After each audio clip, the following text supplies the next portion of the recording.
এই মুহূর্তে আমাদের সামনে যেটা খুব প্রয়োজন সেটা হচ্ছে গণতন্ত্র।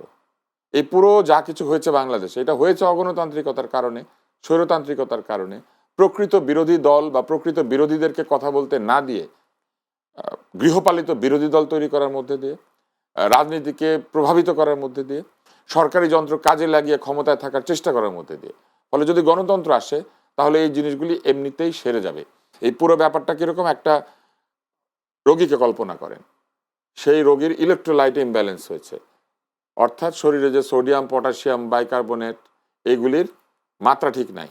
ওইটা ঠিক না করা পর্যন্ত ওই রোগীর শরীরে আপনি যে ওষুধ দিবেন, যাই দিবেন, নাই দিবেন, কোনো কাজ করবে না। এই আমাদের গণতন্ত্র না থাকাটা হচ্ছে ওই রকম ইলেকট্রোলাইট ইমব্যালেন্স।